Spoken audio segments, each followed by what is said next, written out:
Good morning, everyone. Good morning, sir. Good morning, sir.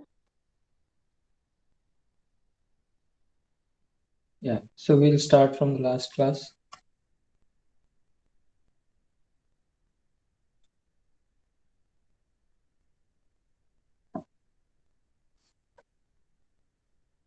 We wrote the Navier-Stokes equations in their non-dimensional form or dimensionless form. Let me write it again here.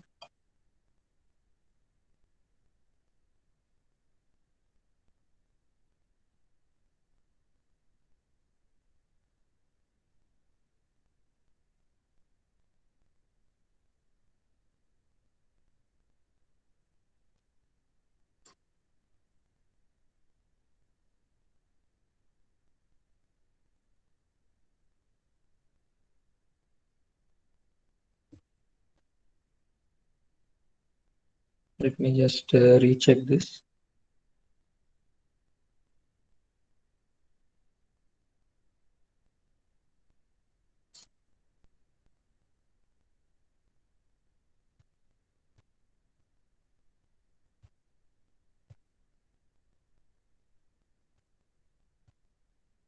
Yes.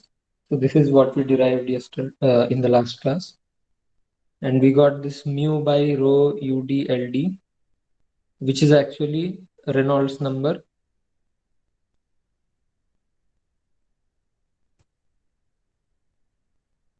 This is 1 by Reynolds number.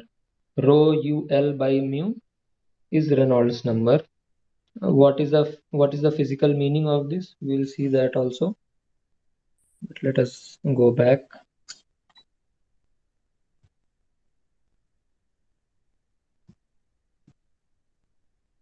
Okay, so we have Reynolds number here, where Reynolds number is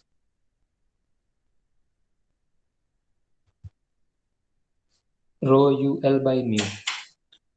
Rho and mu you already know. This is density of the fluid. If you are talking about an airplane, then the surrounding fluid is air. Then we will take the air density and the viscosity of the air. If we are talking about a ship, then it is slightly more complicated because we have air as well as water surrounding the ship. So which density we choose to scale our equations, to scale the density, which viscosity we use, that depends. Okay. So we'll not get into the details of it, but we are just saying that this is the reference density and mu is the reference viscosity. And u is the reference velocity, reference speed, which we took as the ship speed or the airplane speed. Okay, whatever is the characteristic speed in our system. So if we are talking about a ship, then ship speed.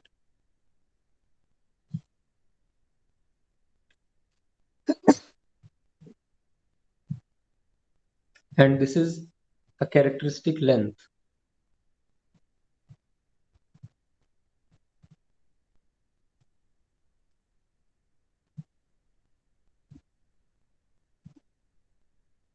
Some characteristic length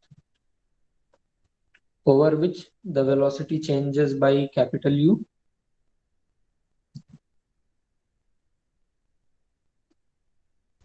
Okay. Now what we said is that our left hand side and right hand side are dimensionless. If Reynolds number is same for two systems, then essentially we are solving the same equation for both the systems. Okay, so both the systems become similar in that case. They are dynamically similar, they are geometrically similar. Now let us take an example of an airplane or a ship. We can take whatever we want. Let's take an airplane. This is the airplane. This is an airplane wing. How an airplane flies, if you know that already, that is good. What happens here is you have this jet engine here, or a propeller in propeller airplanes, which provides the thrust.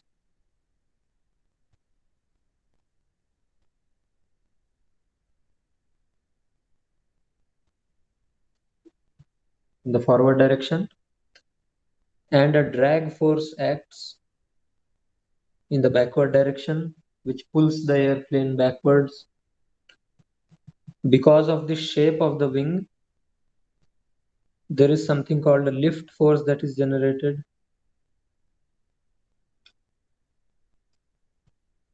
which provides this opposing force, okay, against the gravitational force, so that the airplane can fly, so that it doesn't drop down. A similar thing we saw for a ship also. There is a propeller which provides the thrust. Water and air combined apply drag force on the ship. There is buoyancy, which acts against the gravitational force to keep the ship on the surface of the sea or ocean, wherever it is moving. Now we'll take two systems. One is the model system, which we can use for studying different things about a plane or a ship.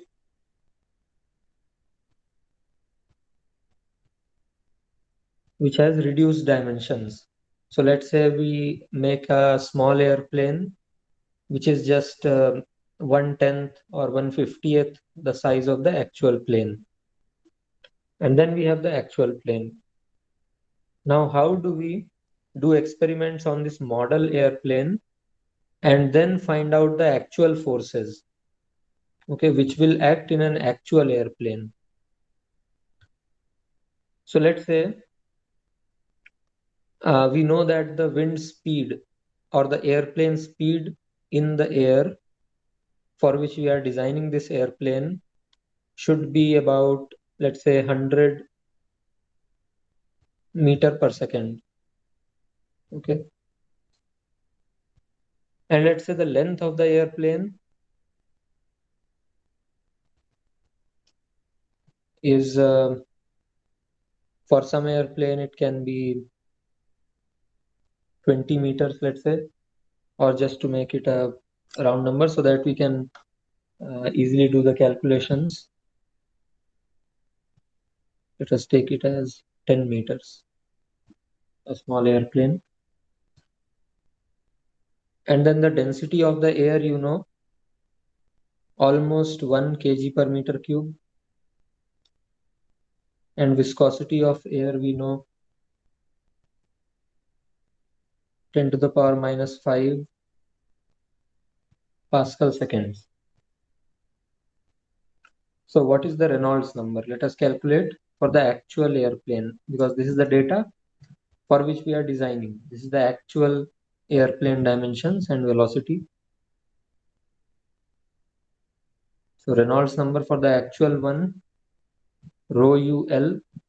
So 1 into 100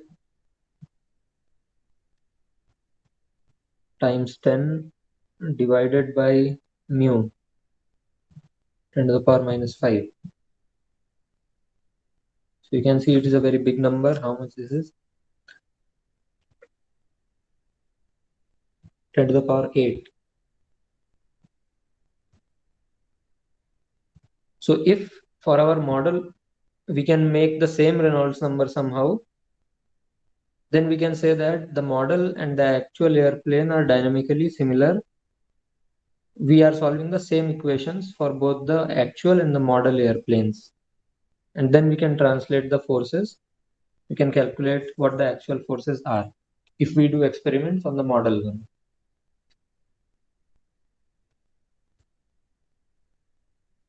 Now let us see if we can do that. This is RE actual. RE model. Let's say we keep the same speed for the air 100. If we keep the same density and viscosity, um, so our fluid is same basically. So 1 into 100 into L, the length of the model, divided by 10 to the power minus 5. Okay. Now what choices do we have? If we equate these to 10 to the power 8 equals 100 into L by 10 to the power minus 5, then we are forced to take length as 10. So we cannot reduce the size of the model. But what if we change other things? Let's say we are allowed to vary the speed when we are doing experiments with a model by 10 to the power minus 5. Let's say in our lab, we can use a model for which the length is 1 meters. So we'll fix our length as 1 by 10 to the power minus 5 equal to 10 to the power 8 because we want to match the Reynolds numbers.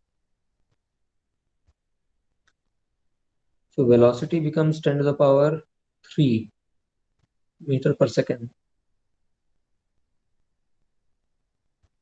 Now what do you think? Can we work with this velocity?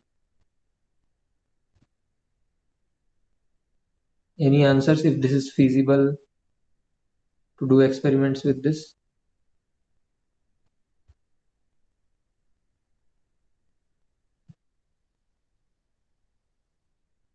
Sir, but we don't have other choices as well. We cannot change other things. So I think this Hmm. should be the option. Okay. But one more thing here, there is a limit to the velocity that we can achieve without introducing something else. Otherwise, the physics will change. So what happens when you go beyond some velocity? The sound barrier is 330 meter per second, approximately that for air. This is the sound speed in air. If you go beyond this speed, you introduce something called shock waves. What happens is, I don't know if you already know about shock waves. How many of you know about shock waves? Yes, Can you sir. It raise is your hand? created. It is created by jet aeroplanes as well. Yeah. So can you raise your hands if you know what is a shock wave, other people?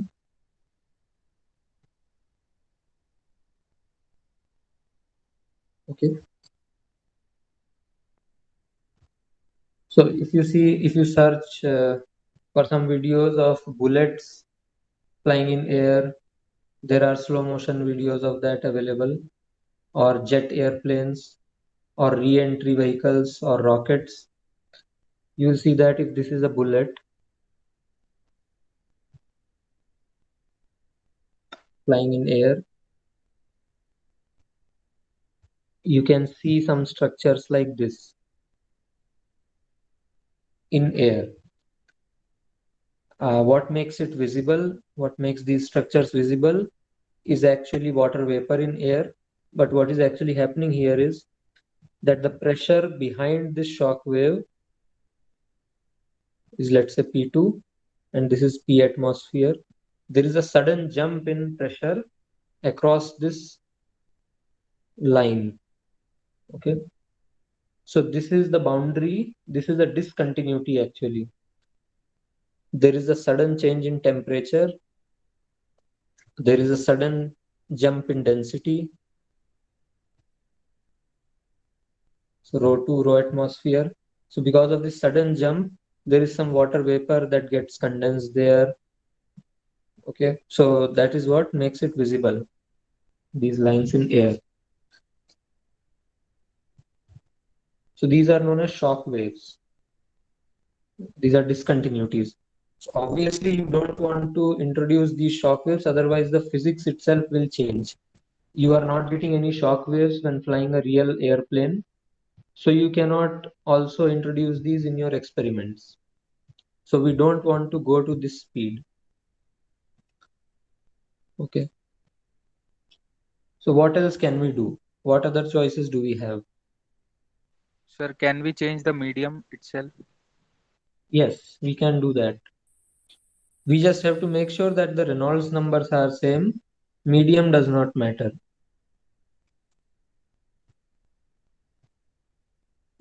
Yes, sir. So let us calculate it again. Let us use water now. Rho, which is 1000 for water, approximately 1000 kg per meter cube. We'll keep U and L here. L also more or less is fixed because of our lab restrictions. We want to use only 1 meter long airplane. Let us use 1. And what is the viscosity for water? It is 10 to the power minus 3 Pascal second. This becomes 10 to the power 6 times U. And this is equal to 10 to the power 8, which is the Reynolds number for the actual airplane.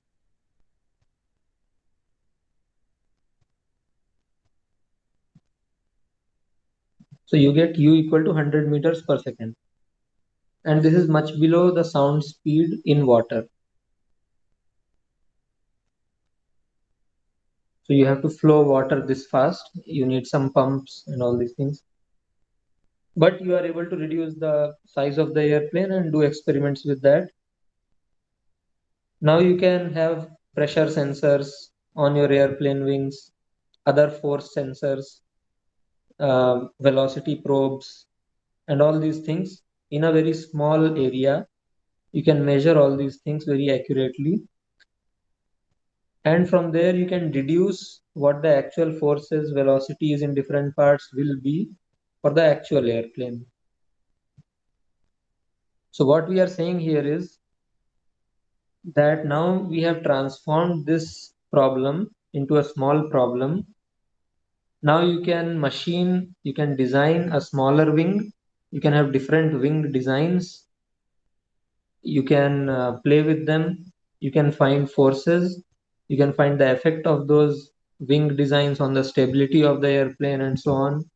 Different experiments you can do. Actually, this is what Wright brothers did. They had a lot of designs for the wings of their first airplane. Okay. And then they arrived at the final design for their airplane.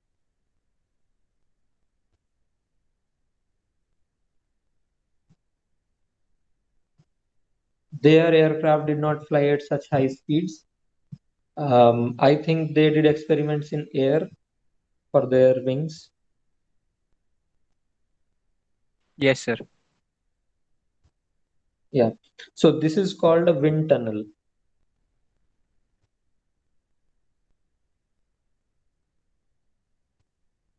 Wind tunnel is where you do these experiments. Even for cars, some research facilities they have wind tunnels. They put their car in the wind tunnel. They blow air with some velocity. They can have a reduced size model for the car to do the experiments also. Also, you have water tunnels. This is what we discussed just now. So you replace the fluid with water and do the experiments.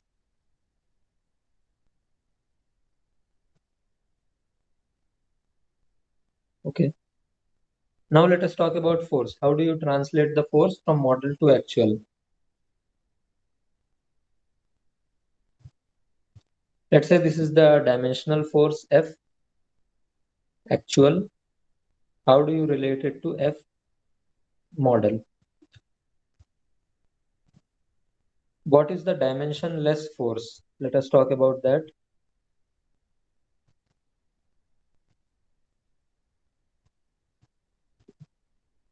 F scale, let's call it.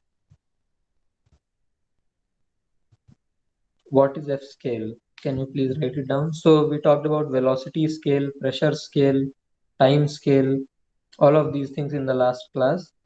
What is a scale? The scale that we are using. So how we are measuring things here. We have non-dimensionalized our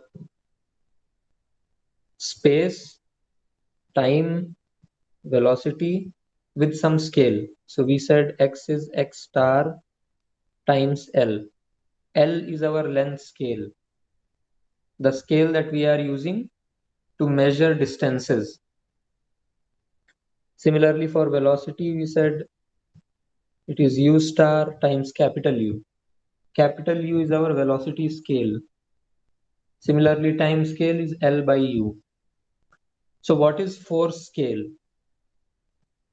We already talked about pressure scale. So can you derive force scale from there? Please write it in the chat window.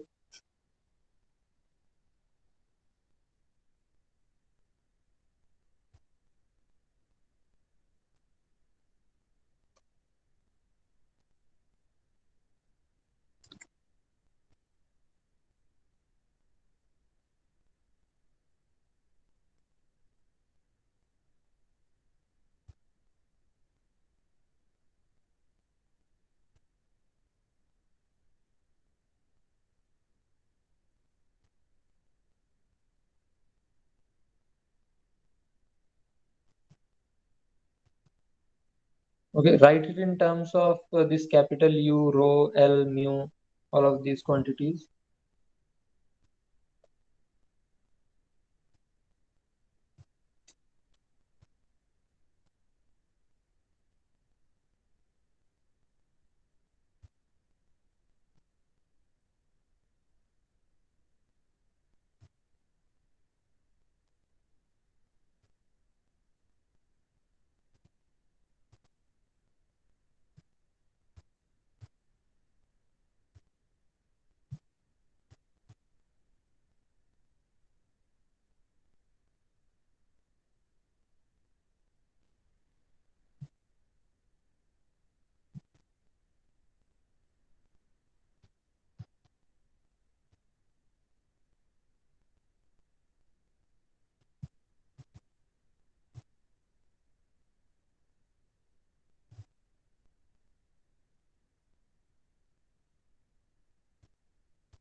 So all of you, please write it.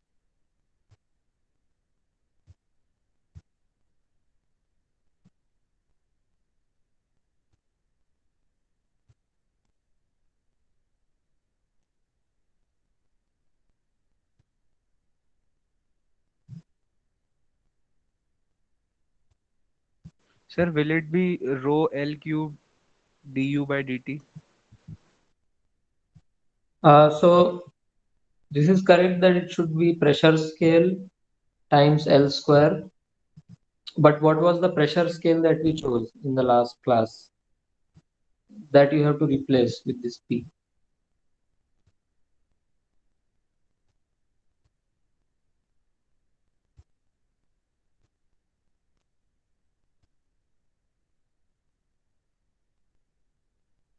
Okay, let me go back to that.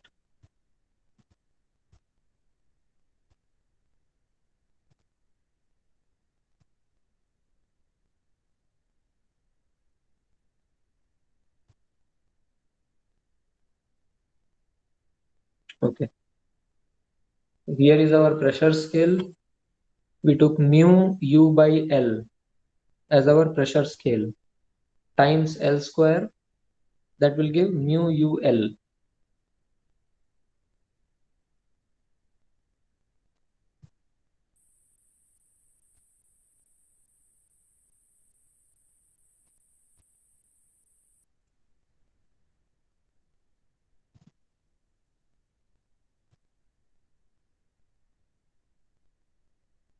So that is the force scale in our problem.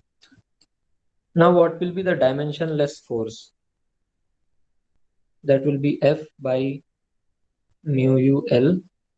This is F star.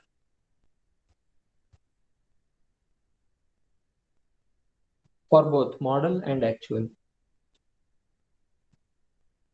Also, if you notice something else here in this equation, be it model or actual equations, if they are in the dimensionless form, then the equations are same that we have discussed already. So u star del u star, this term or any other term, which is basically u by capital U. There is no star now. U by capital U is actually U star. This is for actual.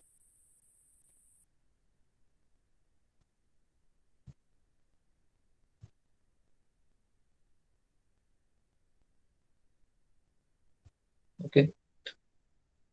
And this del also has this dou by dou x.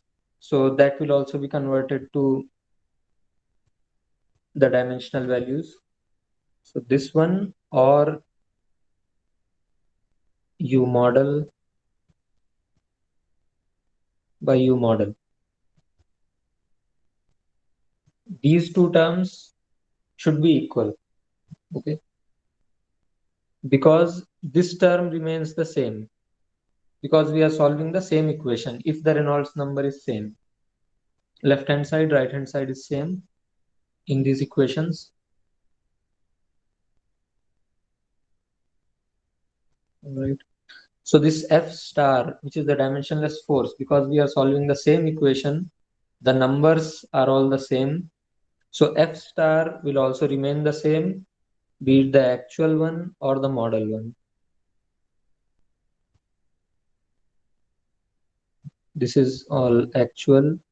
This is all model. So now what is the relationship between F actual and F model? F actual by 10 to the power minus 5 is the viscosity of air. Velocity of air in the actual case is 100 meter per second. Length is 10. Viscosity is 10 to the power minus 3. Velocity is still 100 meter per second. Length is 1.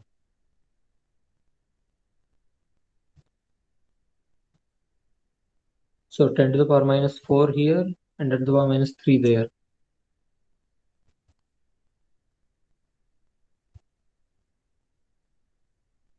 So what do we get here? It is Fm by 10.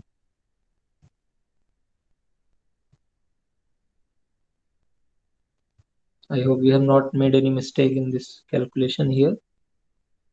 So from this we see that the force that we measure in the model or in our experiments with this scaled model of the airplane, we have to divide that by 10 to get the actual force in the actual airplane. So this is all you have to do after you perform all your experiments.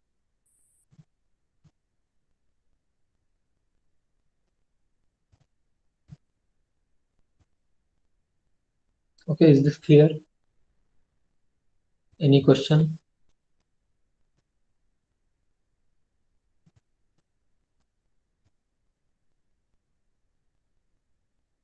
It is clear, sir.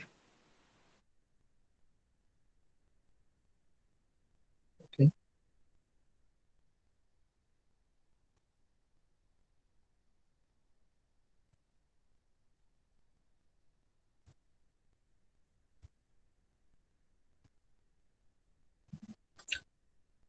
Now here we neglected some things.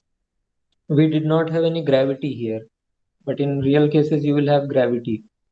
That's why you need a lift force.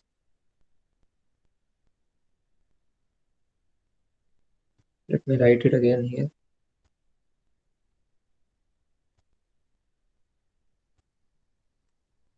Let me write the dimensional equation first.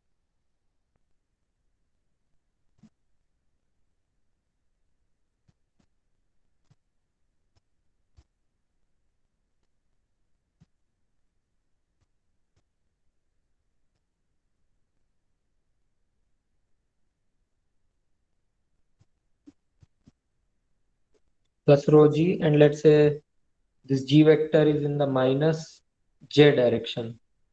That is the negative y direction. We can replace this with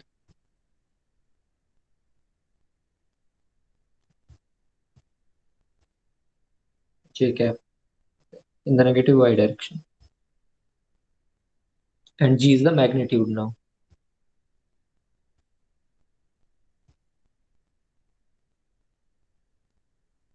And we had this pressure scale as mu u by L.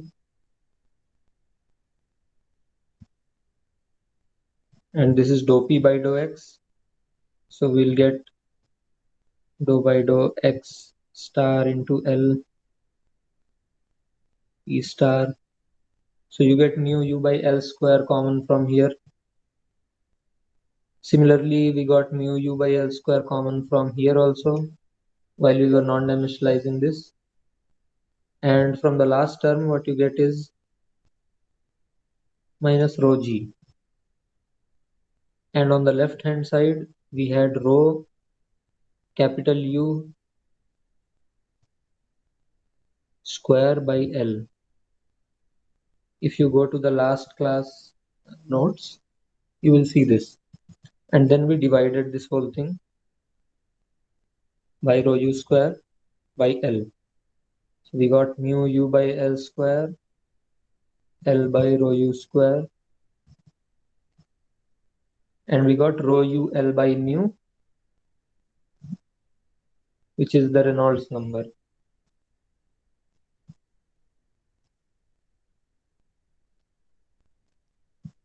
As a coefficient of this term, okay, 1 by Reynolds number.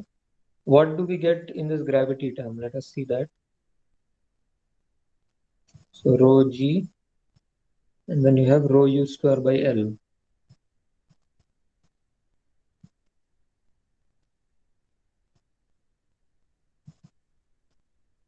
So you get minus gl by u square jk.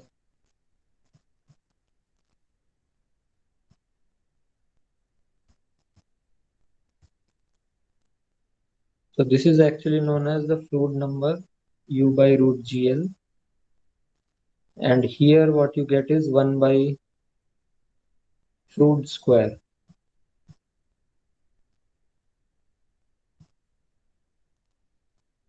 So we have seen two dimensionless numbers till now, Froude number and Reynolds number.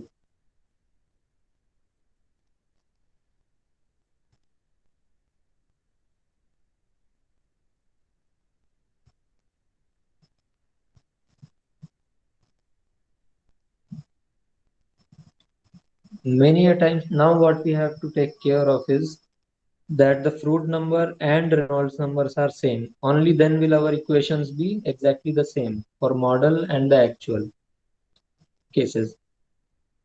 So both Froude and Reynolds have to be the same now. Can we make sure this? Let us go back to the values that we chose. U is 100 meters per second, length is 1. Let us calculate the Froude number. Actual and model. What is the Froude actual?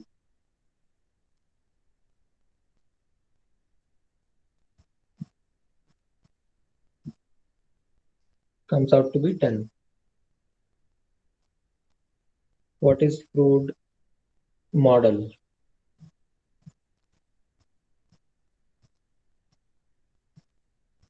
We took U as 100. Gravity we have not changed anywhere. Almost 10, and this is 1. Froude number is not matching. You can see that the equations are not the same now. If we consider gravity, if gravitational effects are not negligible, then we have ignored a few things here. Our model and actual cases are not dynamically similar here. In case of air, it is fine. There are not much gravitational effects. Maybe our lift force will be wrong, but drag force and all the other forces will be okay. But in case of ship, where we have water and gravity effects are not negligible. So what happens there is Froude number is much more important.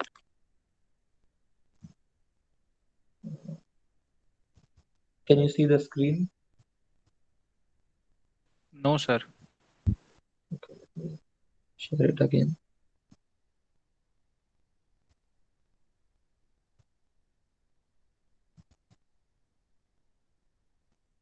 Okay. Yeah. So in case of a ship, the Froude number is much more important. So sometimes what people do is they just worry about this Froude number.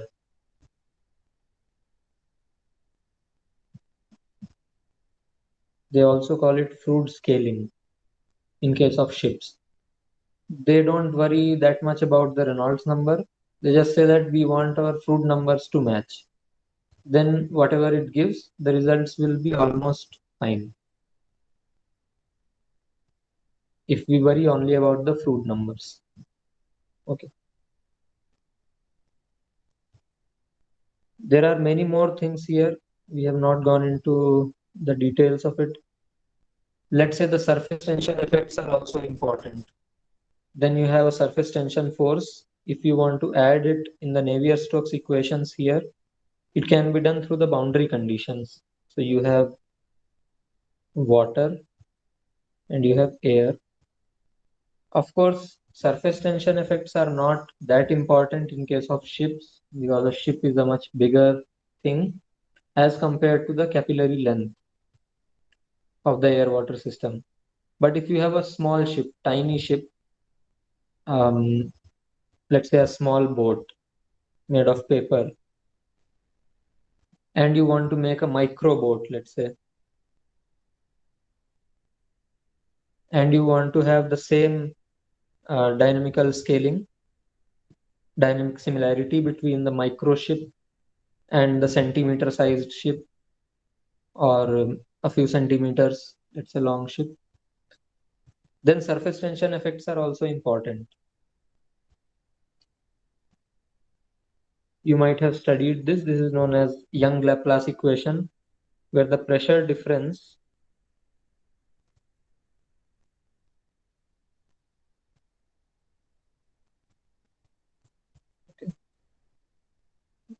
this is related to the curvature, inverse of the curvature, which is also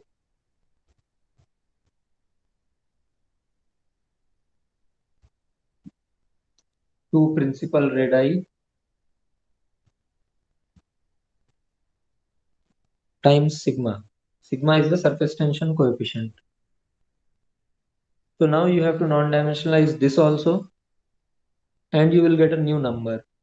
That number is called the Weber number that you get from there. When you include that also in the Navier-Stokes equations, this number is related to the surface tension coefficient, and this Weber number is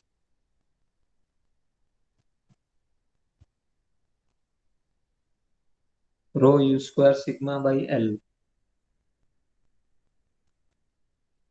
Now you have to match this Weber number of the actual ship and the model ship.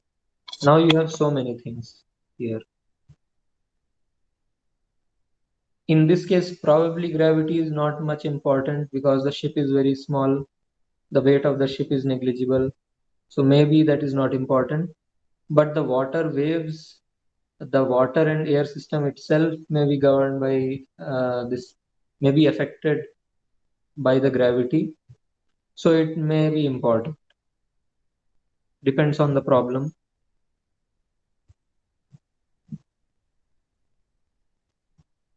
Okay, so you see that you have several numbers, Froude, Reynolds, Weber, and all of them have to be the same for the model and the actual case. So it is not so easy to make them match always, but still, in a lot of cases, it works fine. Okay, so we'll stop here. Is there any question up to this point? Sir, so we have to match all the three numbers every time in every case, or sometimes we can neglect them as well. Yes. Uh, if you want to have the exact results, which is not always needed, you can always have some approximations, some simplifications. All these numbers should match. If you want the exactly same dynamical similarity, if you want perfect dynamical similarity between model and actual case, then all the numbers should match. But if, let's say, surface tension is negligible, surface tension effects are negligible, then Weber number can be neglected. If gravity effects are negligible, then this Froude number can be neglected. So like that. Yes, sir. Thank you, sir.